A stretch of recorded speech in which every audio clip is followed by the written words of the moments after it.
Ошентип жерибизге кылычын алып кышта кирип келди. Биздин климаттык шарт катар Теңир Тоо жересинин айрым өрөөнүндө жада калса кар түшүп, бир катар ыңгайсыздыктар жаралды.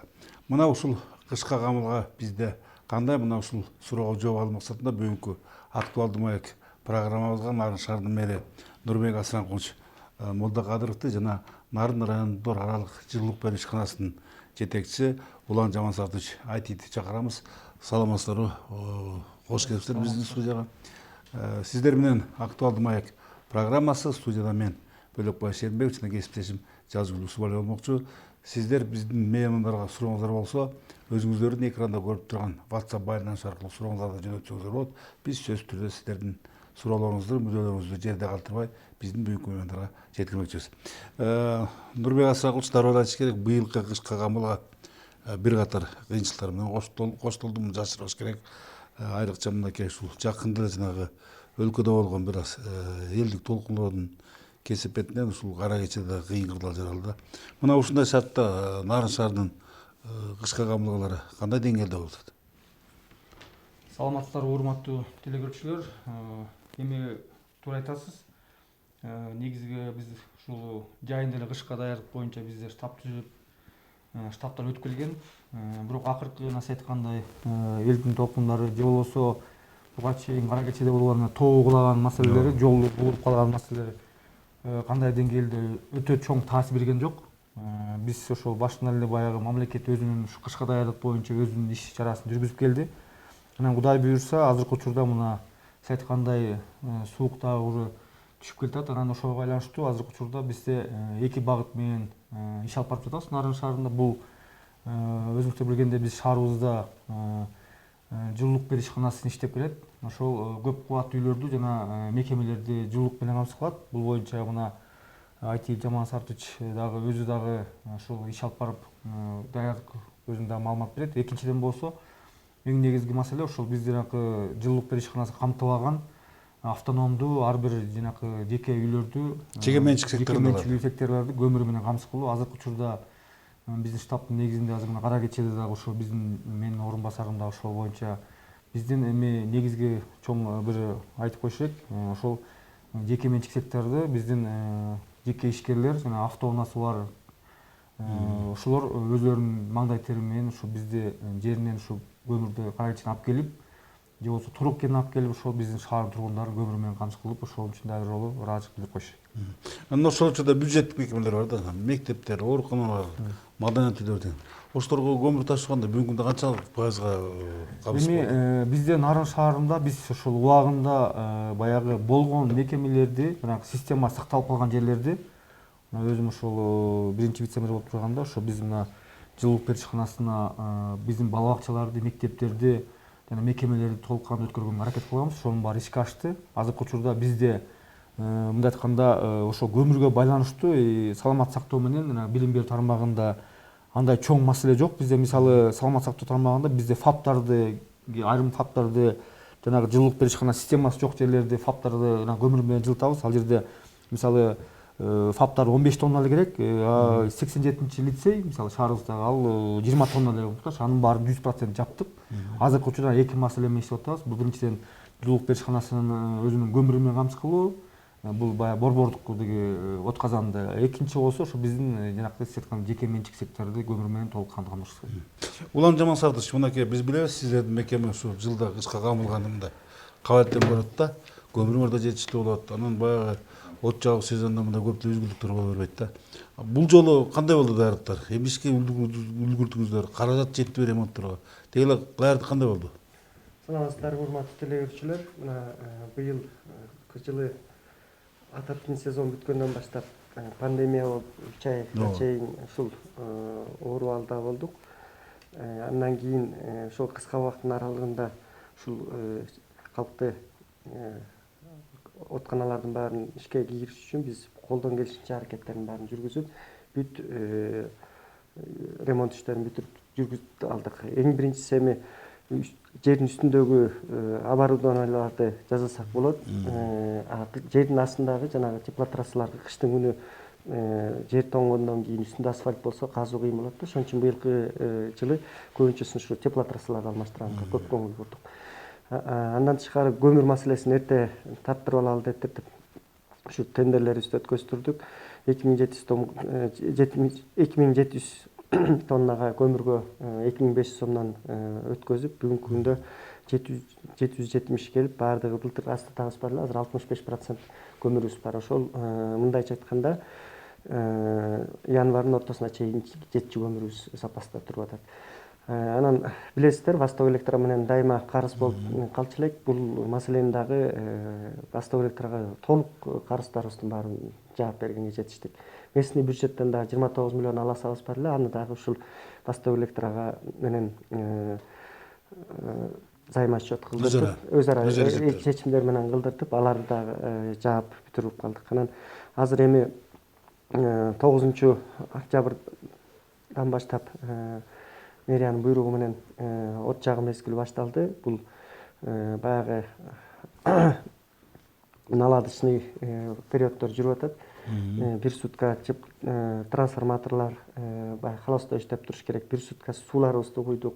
Анан населенияларга азыр үйлөрдүн баарын, калк жашаган жерлердин баарын жылуулуктарды бердик. Бүгүн частыкы анан МЧСтин үйлөрү берилди. Азыр 102-үй гана бериле элек, себеби ошол жерде трансформаторду дагы холостой кылып Восток Электронун эмеси боюнча калды. Анан түштөн кийин тапшырма берилди. Ушул мектептерди да эртең кайра обычный режимде окуйт деп. Азыр бүт биздин 5 участоктон ушул 8 мектебибизди жылуулукка кошуп, эртең менен балдарыбыз ушубай калсын деген деме кылып атабыз. Анан мекеме ишканалардын өзүлөрү сурангандарыныкын жылытып бериле дегендердикин жылытып берип атабыз. Кээ бир мекемелер азыр жылуу баягы бюджетибизден, лимитибизден чыкпайбыз дегендердикин ичине токтотуп баягы неме кылып атабыз. Анан эми азыр суроолор да келет болуш керек. Бул сразу эле баягы кое бергенде эле бүт ойдогудай болуп кетпейт, себеби воздух туруп калат. Кээ бир убакта мына бүгүн түшкө чейин суу жок болду деген маселелер болуп атат. Анан ошондой кылып туруп, бул бир жуманын ичинде баягы өзүнүн система калыбына келтиртип, баягы толук кандуу эме келгичекти азыр 5 бригада, 5 участок ошол баягы күнү түнү иш алып барып жатышат. Менимче эми көз тийбесин, адатта мына мурунку тажрыйбалардан улам жакшы эле ушул бизде нарыншанда көп кабаттуу үйлөрдө жашоочуларда анча көп маселелер болбойт. Анан ушул теманы улайлы мынакей жана өзүңүз айттыңыз, мэриянын эң башкы милдети жанагы жеке менчик секторундагыларды отун суу менен камсыз кылуу да. Бирок биз бул жылда эле кайталанып келатат, баягы кам арабай, мындай бир кенебестик кылып анан баягы суу күчүнө киргенде анан отун ташмай өнөрүбүз бар да. Анан ушундан улам суроо жаралат да. Бул отун база мына облустун жетекчилигинин чечими менен ушул отун базаларын уюштуруу маселелери белгиленди да. Ушул ар шаарда ушул отун базалары уюштурулса канчалык деңгээлде уюштурулду? Көмүрлөр келип атабы? Жана айтылгандай, көп кабаттуу үйлөрдү жанагы жылуулук берүү ишканасына кошулган, системасына кошулган үйлөргө мына 9 октябрда буйрук чыкты. Буга чейин ачык айтышайык, биздин ушул элдин суранычы менен колдон кесчи баягы аба ырайынын акыбалын караша биз 15-inde 20 октябрлар берчүбүз. Бирок быйыл өзүңүздөр билгендей мына акыркы 3 күн 4 күндө чоң суук болгонуна байланыштуу биз ошо буйрукту эрте чыгарып, элдер дагы суранганына байланыштуу биз ошол эртерээк берип, азыр 10-15 күн эрте бердик да жылуулукту. Экинчи маселеси айткандай туура, азыркы Кудай буйрса көп кабаттуу үйлөр жанакындай система кошулгандар азыркы жылуулукту алып атышат. Экинчи маселе эл жанакы көп кабаттуу эмес жанакы менчик секторду камсыз кылуу маселеси турат. Эң биринчи айтылгандай, унаалардын ээлери дагы баягы ишкерлер да алар. Өзлөрүнүн дагы алып келген продукциясы өтүш керек. Анан сиз айткандай бизде көбүнчөсү ушул суук түшүп üşүмөйүнчө биздер сиз айткандай камырабайбыз. Ошондуктан байланыштуу азыркы учурда бизде өткөндө дагы ушул демалыш күндагы ыйгарымдуу өкүл Эмил Абдурайымович Алымкулов менен дагы чогуу кыдырып чыктык. 5 базада көмүрлөрдүн акыбалын карадык. Азыркы учурда жеке ишкерлер алып келе баштады. Баасы 3,5 миң сомдун теретеси. Бир кап азыр 200 сомдон болуп атат. Бирок мен ойлойм бул конкуренция болгондон кийин 180 сомго түшүрөк. Себеби азыркы учурда жанакындай ишкерлер алып келгенде баягы суукка байланыштуу мындай спрос көп болду да.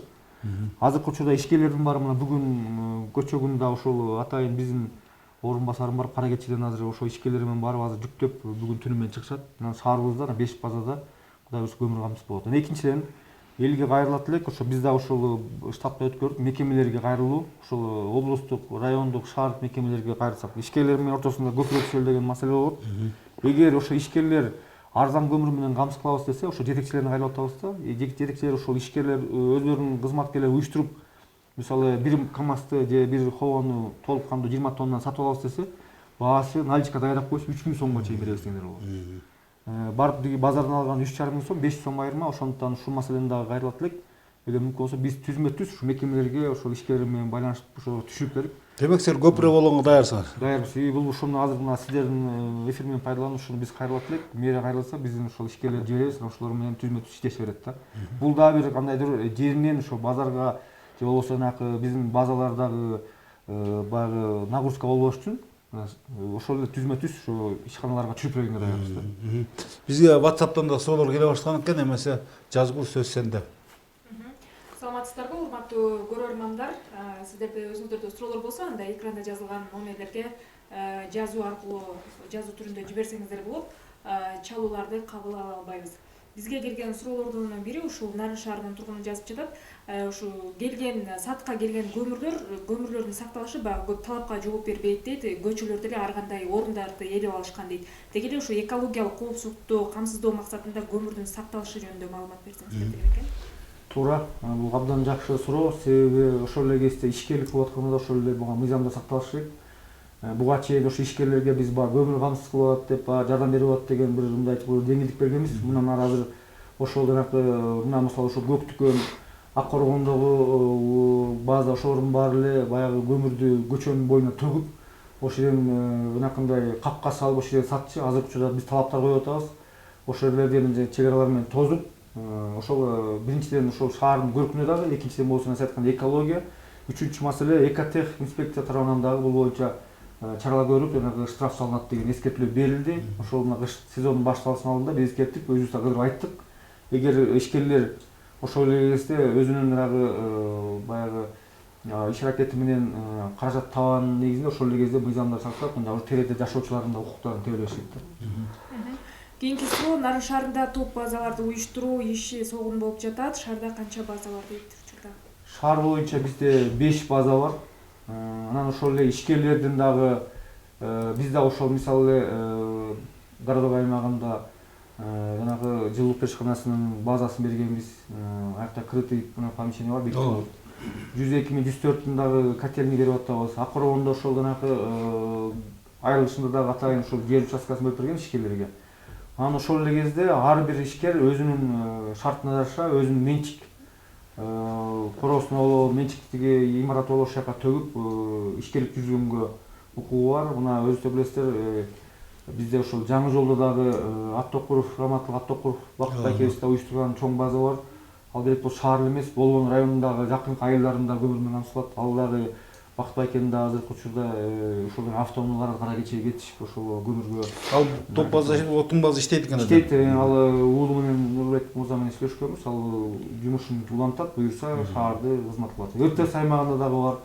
Биздер ГПнын дагы өзлөрүнүн дагы атайын түзмө-түз шарт түзүп бергенбиз. Алар контейнерге коюп сатканга айтат. Анан булай буюрса, айтканда, эгер ишкерлердин эсеп кылган 10 чактан ашык базалар бар. Менимче бул жерде биздин көрөрман маселени мындай өңүттө коюп атат да, ошол жанагы сыртта турган көмүрдүн сапаты кете берет да. Мына ушул колдон келсе бир үстү жабылган жерлерде уюштурсак деген маани туюндуруп атат ошот да. Негизи айта кетчү нерсе, азыр ишкерлер да өзүнүн продукциясын да сапаттуу сатыш үчүн азыркы учурда төгүп, капка салып эле ошол элибиз азыр эле мындай окуганда элдерибиз дагы көнүп калды азыр. Себеби баягыда мурдагыда барып азыр КАМАЗ менен алдына барып төгүп, аны киргизиш проблема болбостон, азыр ишкерлер биздин ыңгайлууга шарт көтүп алды да. Жашоочуларыбыз дагы, шаар тургундары дагы мисалы 4-5 тонна мурдагыдай бир КАМАЗ жүрбөйт азыр. Өзлөрүнүн шартына жараша акча жараша 10 мешок, 20 мешок деп алып барып, айлап өзлөрү алып барып ошол шартка көнүп алды. Анан бул дагы ыңгайлуу, эл дагы өзү кардар дагы, сатуучу дагы ошол өзүнө бир тил табыш деп ойубуз бар, булай берсе. Кийинки суроо ушу Нарын шаарында тургуну жазып жатат. Нарын шаарындагы центрдагы көп кабаттуу үйлөрдүн жылуулугу кышында анча жакшы болбойт дейт. Ошону Московский городок аймагындагы үйлөрдөй кылып, электр менен жылытса болбойбу, себеби кышында жакшы от жагылбай кошумча жылыткыч колдонобуз дейт. Бул суроо Улам мырзага го дейм. Бул дагы мен дагы айтып коюшум керек. Туура азыр өзү дагы улам жамаат жооп берет болуш керек. Бул жер боюнча туп-туура айтылган маселе. Биз чогулуштарда улам ушу талап коюп келип атабыз. Московский городок аймагында электр кубаттуулугу менен эметкен үчүн керек болсо форточка ачып коюп, аябай бир кандай бир такыр нааразычылык жок да. Бизде ошол мына Кулунбаев көчөсүндөгүлөр 31 жанагы Кыргыз көчөсү, ошо айткандай анакы борбордогу үйлөрдүн жашоочулары аябай ушул боюнча нааразычылык билдирет. Анан биз дагы талап койгонбуз, шуну тез арада чечип, быйыл да ушул мына азыр жамаат маселе койдук. Бул кишилер дагы ошо свет электр энергиясын кошобуз деген билдирип атышат. Кудай буйрса, быйыл ушул маселени көрүп, анан жеринен ушу контролго алабыз деген ойдобуз. Улам мырза, сиз эмне кошумчалайсыз? Бул боюнча туура маселе. Эми электр энергиянын КПДси 98%, көмүрдүкү 65% болуп, ошол суулар өчүп калганда, жанагындай кылып кайра келген убактарда тиги кичине тоскоолдуктар болгон. Анан биз ушул маселени эске алып, Московский ипподром аймагындагыдай эле 2,5 мегаваттык электрокотелду биз дополнительно кошконго жетиштик. Ошол уруксаттарын алып, эми бул жерде мощность энергетиктердики да бар. Биз көмүр менен жагып, дополнительно ушундай убактарда кошуп турганга мүмкүнчүлүктөр жетти.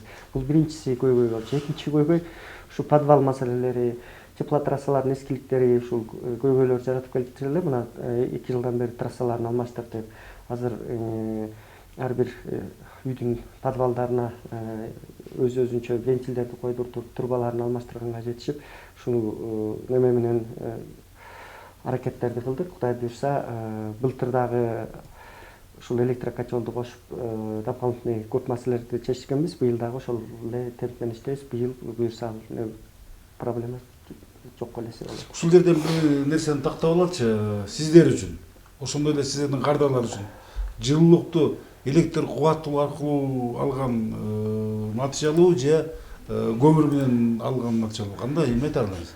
Биздин өзүбүздүн себестоимостька алып келгенде электр энергия азыр 1 киловатты 2 сом 50 тиындан болуп кымбат болуп калат да. Анан бирок электр энергияныкы жанагындай эле экология маселесине, коэффициент полезного действия деп коет 98%. Жанагындай бул эми 21-кылымда жашап аткандан кийин экологияга аябай эле бул электр маселеси болот, жеңил болуп атат да. Анан көмүрдүкү деле мына азыр 2500 сомдон көмүрдү алып келип атабыз. Кайра аны мисалы электрокотелдордо 3 элек адам иштесе, бизде 12 адам иштейт. Аны кайра жактырган заработный платасы, андан тышкары кайра ошо күлүн чыгарган маселеси, ошол эле кайра экологияга төлөгөн болуп атып эле себестоимости ошол электричествден кичине бир 100-150 сомго эле ылдыйраак болуп калат да. Анан ошон үчүн желательно ушул электрокотел болуп, биздин суубуз жакшы болуп турса, биздики энергетиктер мына үзгүлтүшсүз электр энергия камсыз кылып келип атышат. Анан жакшы болмок да. Анан азыр күндө Нарын областы көмүрдүн ордосунда турасыңар, силер баардыгын электричествга кетирип салбагыла деди, бирок биз ошого барабыз. 95% электрокотел кубаттуу шарж мезгилинде мен эсимде ушул Нарын шаарындагы откондордун баарын электр кубаттуулугун өткөрүү бир жакшы маселе болгондо, бирок ошол учурда суроо туулат да, ошо балким ушу электр кубатына өтүп кетсек, жылуулук берүү, ошо силердин кызматтын баалары наркы дагы көтөрүлүшү мүмкүн да, туурабы? Биз эле бул жерде мындай айта кетсек болот да, азыр биз жаңы заманбап Тансу котелунун электр энергиясын колдонуп, мурда эски Кеминдин электротехнический заводдун котелдору менен мисалы бир отопительный сезондо 40 миллион электр энергия жагышчу. Азыр болсо биз экономдоп туруп, ошондо 9 котельный ошондо жагылчу да. Азыр 25 котельныйга биз 18-20 миллион электр энергия кылат. Ошондо эки эсе кылып туруп, жанагындай убыткаларыбыздын баарын жаап, жаңы оборудование алдыртып, ошол мекеменин демесине жетиштик да. Анткени азыркы жанагы үйдөгү эле Аристондор сыяктуу биздин котелдор канча температурный графикке задавать этип коебуз. Ошонун негизинде гана тиги жылуулукту ступень кылдыртып туруп, анан аябай электр энергияны экономдоп беришет. Артыкчылыгы бар экен. Бизде дагы кошумча айтып турган сөз бар. 2009-жыл мына IT улан жамааттар чыгып келип, ошо мен да биринчи вице-мэр элегем. Ошол кезде биз системаны жоготуп алаар деген алдында турганбыз да. коркунуч пайда болгон. Бирок ошол специалисттер келип, баягы бөдөнөн сөзсүз касапчылык сөз Атайын Бишкектен келип, командасы менен келип, ошол Нарын шаарынын системасын оңдоп түзүп, мурда 9000 тонна көмүр жагылса, азыр мына 3000 тонна түшүп калды. Ошондо 6000 тоннанын акчасы чөнтөккө кетчү да, коррупция системасы менен. Ошонун баары ишке ашып, экинчиден болсо, мына ошол эле мектептерде, бала бакчаларда кыйынчылыктар болчу эле. Ошол системалар азыркы учурда мына бул кишилер менен чогуу оңдоп түзүп, азыркы учурда жылуулуктан камсыз кылып атабыз. Кудай буйруса. Анан бир айтып айтчу нерсе, толук кандуу эле биз деле талап кылып атабыз, мэриячы ушул давайте полный московскийдей городоктой болуп электр кубаттуу. Бирок өкмөттөрдүн баягы билесиздер, биздин Токтогул КЭС дагы суунун көлөмү түшүп кетти. Ошондо бүт баарыбыз мурунку президенттер да тезектегиле деген да убакытта ошондо бүт баарыбыз ошол көмүргө өтүп, кайра ошол маселе болгон.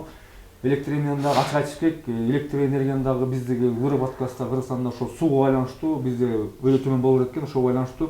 Эмне болсо да биздин баягы айтканда Кара Кече мына Нарын областындагы көмүргенден да ошо алып ошого өтпөгөн, ошонун мындай айтканда кесепет дейбиз, ошонун жыйынтыгы дейбизби, ушундай болуп калды. Анан бирок биз дагы ошо талап кылып акыркы жылдан бери электр энергия кубаттуулугун кошкула деп атып, себеби ачык айтыш керек, борбордо ушул биздин көмүр менен КПДС аз болгонуна байланыштуу аябай көп нараачылыктар болуп атты. Эми быйыл дагы ошо үмүтүбүз бар, ошо электр энергия менен дагы чоң кошумча кылып ушул ситуациядан чыгып кетет деген оюбуз бар. Кудай буйруса. Атаганат бул Нарын каскадында жок дене бир 2 кеш курулуп калганда, бул биз азыр өтө көйгөй менен көтөрүлүп аткан маселелер болмос экен да. Эмесе кайрадан WhatsApp'тан кene сууларга кезек берсек. Кийинки суроо ушул саламатсыздарбы дейт. РТС аймагынан жазып жаткан экен. Ушул РТС тарапка борборлоштурулган жылытуу системасы жана канализация келет деген план барбы дейт ушул боюнча. Канализация боюнча айтып кетейин, анан калган система боюнча айтып кетсек, биз жерде канализация боюнча өзүңүздөр билесиздер, Европа өнүктүрүү банкы аркылуу долбоор ишке ашып жатат. Азыркы учурда ошол биринчи фазадан 1,5 миллион евро эконом үнөмдөп турат. Тактап коюлганда чала ишке ашып атат деп айтат. Чала өтө эмес. Ишке ашып атат. Эми ал жанагы техникалык жакта азыр биз медиа ошол жазалган жанагы суу түптөрүн кабыл ала элекпиз. Талаптар коюп атабыз, себеби көрүп атабыз биз дагы. Шерал көчөсүндө 30тан ашык жарылуу болду. Бул сапатсыз деп дагы биз буга чейин да маалымат бергенбиз. Муну жанагы эксперттер менен тиешелүү жанагы органдар аркылуу бүт баарын ачыкка чыгарып, жанагы күнөөлүү адамдар мыйзамчылык жоопкерчиликке талабыбыз бар. Экинчиден болсо жанагы келечектеги нерсе. Ошол 1,5 миллион еврого дагы ошо РТС аймагында дагы канализация системасын дагы ойлонуп атабыз. Буюрса ошол жаңы жалпы ошол эмеге биздин системага кошуу. Экинчиден болсо ошол эле канализациянын жыйынтыгын тазалоочу саркынды суун тазалоочу жайды дагы реконструкция экинчи фаза кирди. Кудай буйруса ошонун жыйынтыгы менен РТС жанагы биздин Ак Коргон интернет аймагындагылар дагы буюрса ошол ТО жазалган, ошону биз сунуштап жатабыз. Улан Жамасарды мүмкүнчүлүк бар ошо РТСта турганда ошо. Дагы азыркы бүт бизге тиешелүү объекттин баары индивидуальный котелдор менен, современный заманбап котелдор менен камсыз кылынган. Эми бизде чоң теплотрассалар жок да. Анан ал жерде үйлөргө индивидуальныйга дагы болбойт. Анткени себеби мамлекет тарабынан субсидия берилиш керек. Биз көп кабаттуу үйлөргө берилет, а жер тамдарга берилбейт да. Анан ушул маселе болуп атат. Анан мынакей азыр эле мен бияка келердин астында областтын мэриянын талабы боюнча биздин обсервация госпиталь кылып Апсалам деген зданиянын оборудованияларын баары жарабай калыптыр. Биз ошонун баарын 2 күндөн бери калыбына келтирдик. Бүт оңдоп түзөп, жылуулугун берип, эртең Кудай буйрса ошол тиги немеге даярдап койдук да. Себеби ал жерде да жакшы оборудованиялар коюлуптур. Просто эле специалисттердин жетишпегендигинен ошо котелдорун тептиртип, насостордун баарын күйгүздүртүп, теплотрассанын баарын, ички системанын баарын тоңдуртуп ушундай чоң абалга келген экен. Анан мэрия тарабынан ички системаларына оңдоп бергенге 23 000 сом берилип, ошонун баарын калыбына келтиртип, өзүбүздүн жумушубуздун баарын бекер кылыптыр. Анан мына азыр көрүп атасыздар, пандемия күчөй баштады. Экинчи толкунда даярдык дегендикеге ошо биз ушул дополнительный ал жерде 300 место бар экен да. Бүт подвалдар менен 150 орун болот экен бөлгөндө. Анан ошого даяр болсун деп биз ошол жылуулук системасын камсыз кылып бердик. Жылуулук трассасы демекчи мына баарыбызга жакшы берилди. Бул 150 жылга жакын тарыхы бар Нарын шаарында жылуулук трассалардын көбү эскирип бүткөн. Муну моюнга алыш керек. Эми муну биз жаңыртып болсок албетте сиздердин күч менен баягы жамап жазгап кетасыз. Бирок менин оюмча ушул жылуулук трассасын жаңыртуу зарылчылыгы бар да. мына быйыл сиздер аракет көрдүңүздөр, бир 3 чакырымдан жаңырттыңыздар окшойт. Ушул багытта эмне айтар элеңиз? Өтө маалым нерсе, жанагы ыртыстыгынан булам чыгып атат да. Бул жылуулук трассалары бизде 8,5 километр теплотрассаларыбыз бар.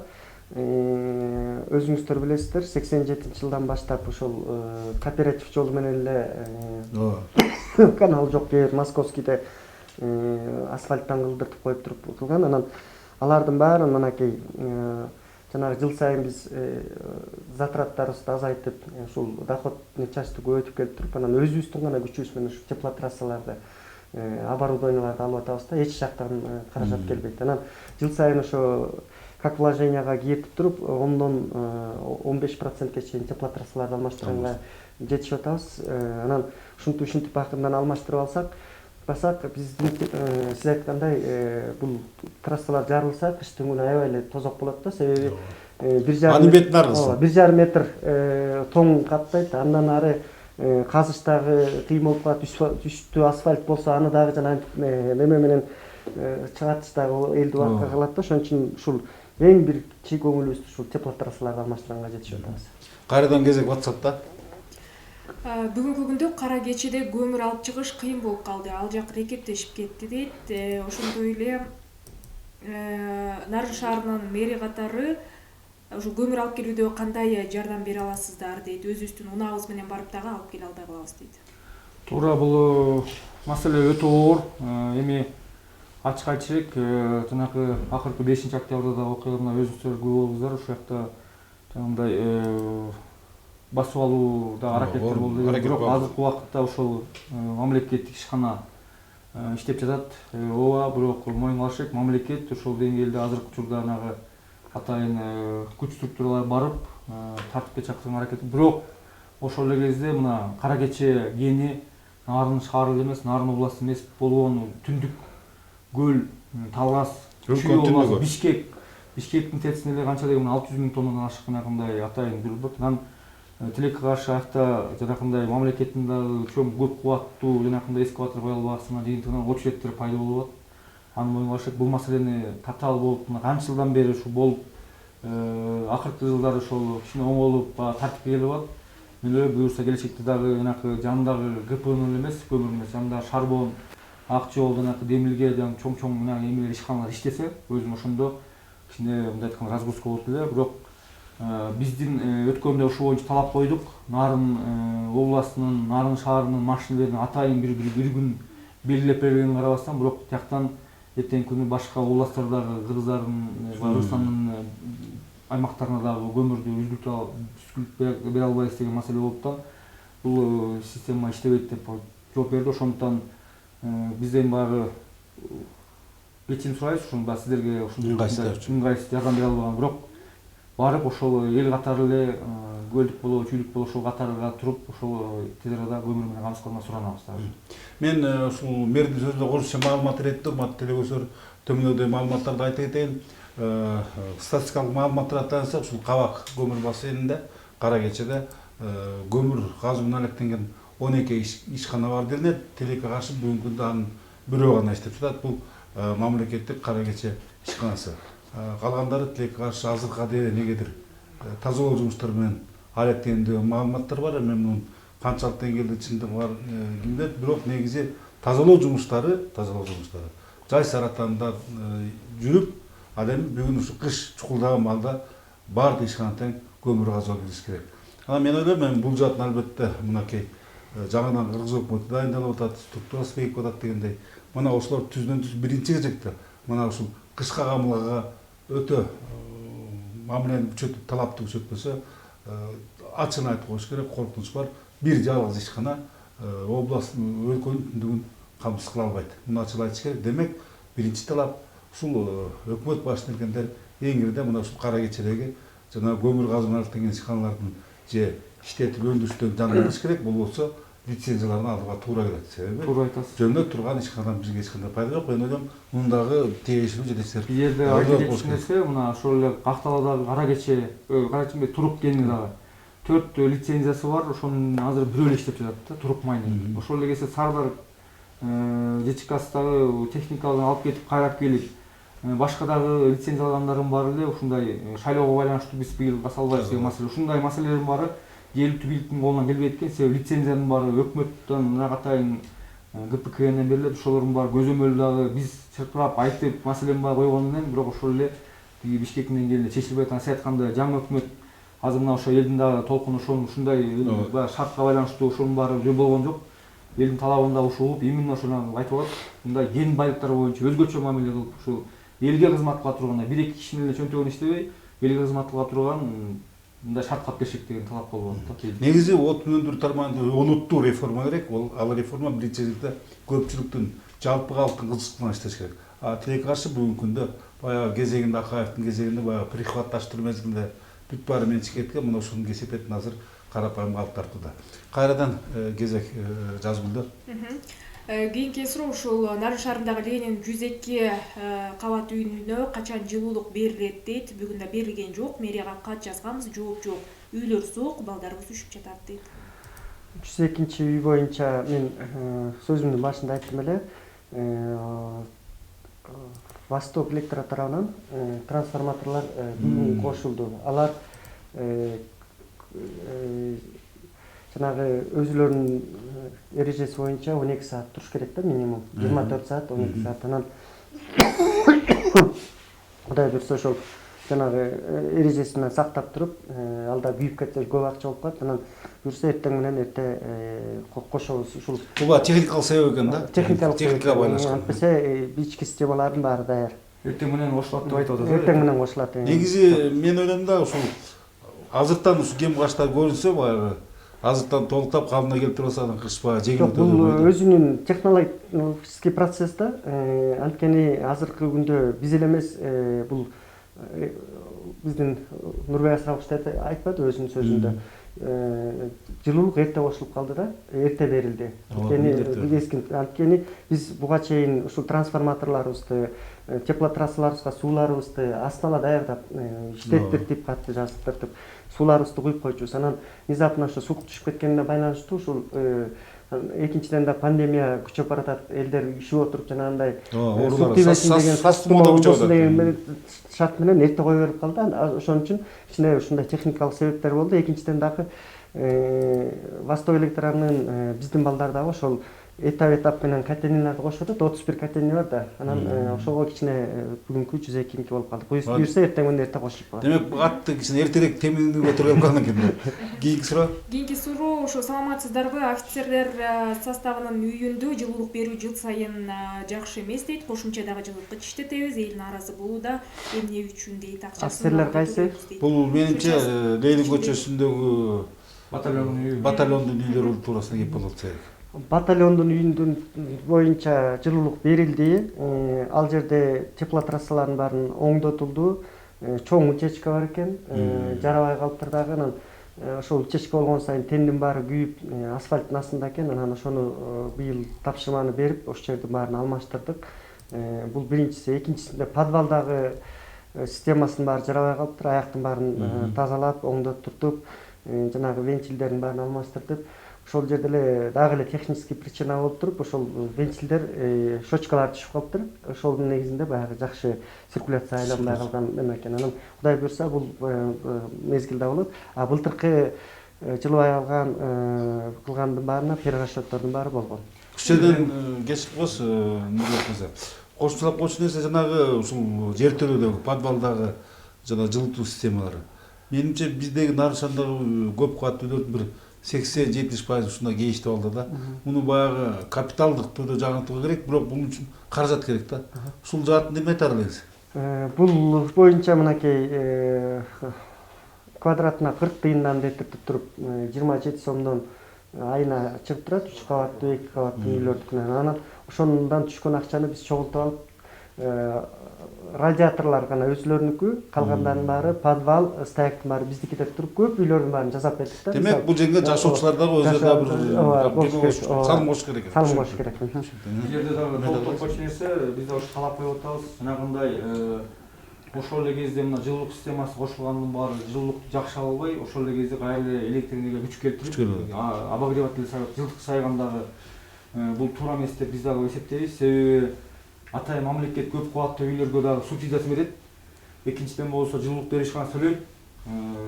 Анан үчүнчү дагы кайра электр энергия салганда турмуш болуп атат. Ошондуктан биз дагы мына улан жаман сатып иштеп атабыз. Ошондой жана ошол эле көбүнчөсү могу биздин борбордук шаардын борбордук церквга тиешелүү үйлөр ушундай абал келип атат да.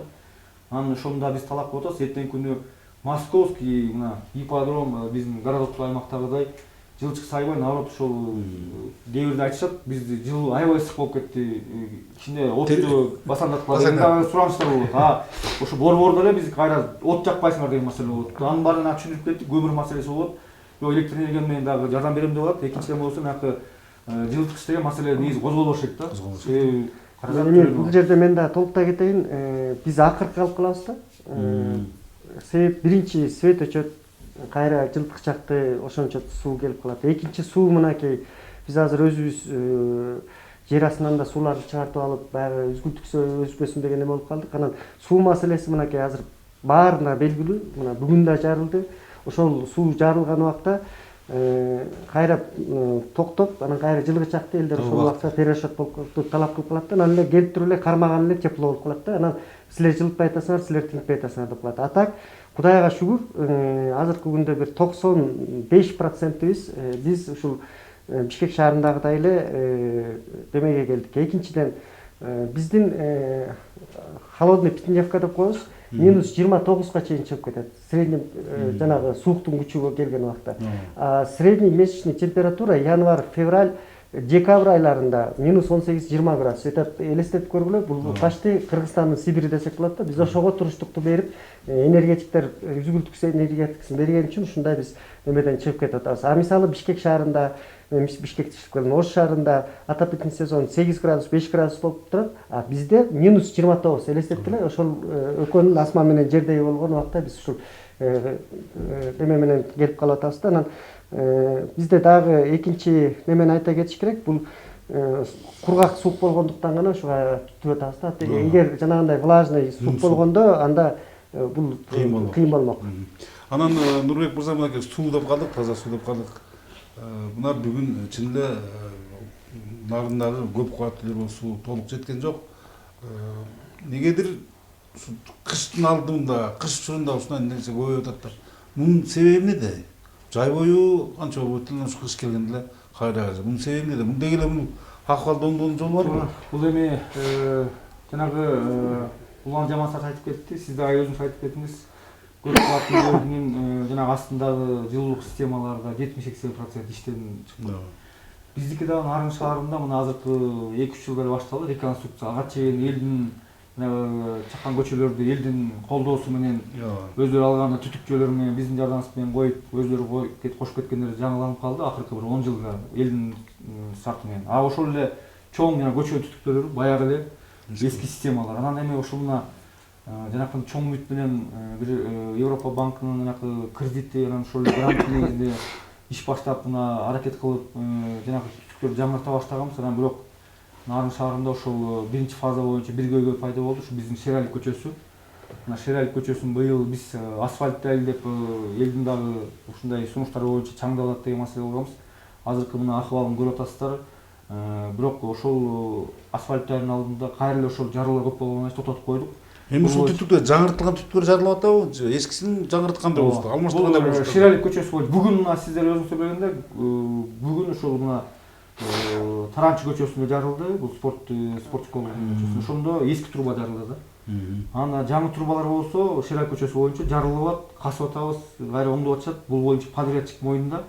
Азыркы учурда ошол жанакындай мындай айтканда териштирүүчү жүрүп атат. Биз эми айттык, айта кетчү нерсе ошол эл дагы бул боюнча аябай көңүл буруп, аябай мындай эс менен карап турат. Сөзүңүздөргө караңыз, бизде убакыт чукулдап баратат. WhatsApp'тан суроолор келип аткан экен, биз көрөрмандар сыйларды дагы сурооңуздар болсо берсеңиз, жазгылып, бирок сиздер колдон келсе кыска жооп берсеңиздер. Бизге келген суроолордун бири ушул бүгүнкү күндө шаарда канча от казан бар дейт, алардын абалы кандай жана жаңы заманбап үлгүдө жасалганбы дейт. Шаарда 31 от казан бар, 25 электр энергия менен кылынат. Ошо 25тен биздин өзүбүздүн каражат менен жаңы Тансу фирмасынын заманбап котелдору менен камсыз болгон. Андан тышкары 5 көмүр менен жылган котельнийларыбыз бар. Алар Кореядан, Ижевский заводунан келген котелдор. Андан тышкары биздин Кыргыз котел деген өзүбүздүн чыккан кичинекей жерлердик бар. Анан Танс фирмасыныкы кылат.